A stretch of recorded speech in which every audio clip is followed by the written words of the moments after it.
Hello friend, welcome to my channel. আমার চ্যানেলে সকলকে স্বাগত। আজ আমি বানাবো মাশরুম রেসিপি। সেই তৈরি এখানে একটা বড় সাইজের আলু কেটে কুচি করে নিয়েছি। দিয়ে ভালো করে ধুয়ে আলুটা একটু লবণ আর হলুদ দিয়ে ভেজে নেব। ভেজে তুলে নিয়েছি। এবারে মাশরুমগুলো ভেজে নেব।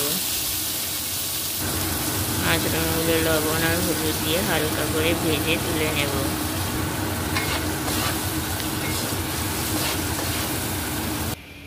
মাশরুমগুলো ভাজা হয়ে গেছে, এখানে তুলে নিয়েছি। এবার ওই একই কড়াইতে একটা বড় সাইজের পেঁয়াজ কুচি নিয়েছি, সেটা দিয়ে দেব। দিয়ে ভালো করে ভেজে নেব।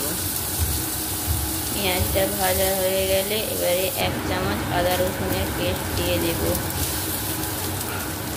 আদা রসুনের পেস্ট দিয়ে ভালো করে সব কিছু ভেজে নেব।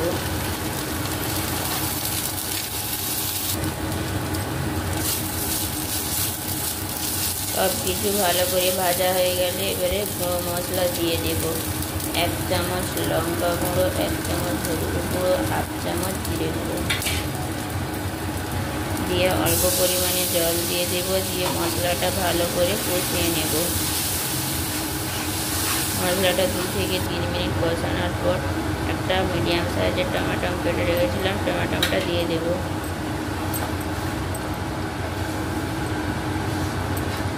দিয়ে মশলার সাথে ভালো করে মিশিয়ে নেব।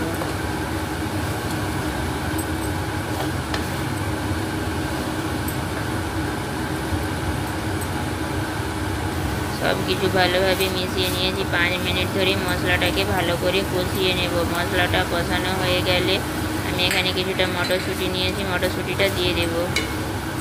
দিয়ে আবারও ভালো করে কষিয়ে নেব।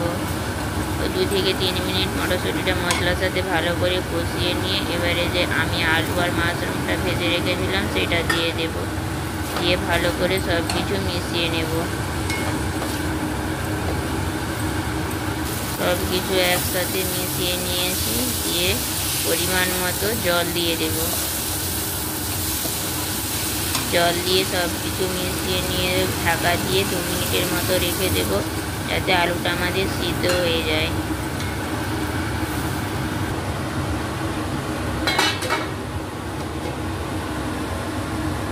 আমার এই ভিডিওটি যদি ভালো লাগে লাইক কমেন্ট করবেন এবং চ্যানেলটিকে সাবস্ক্রাইব করে দেবেন। আমাদের এখানে আলু দিয়ে মাশরুম রেসিপি তৈরি হয়ে গেছে।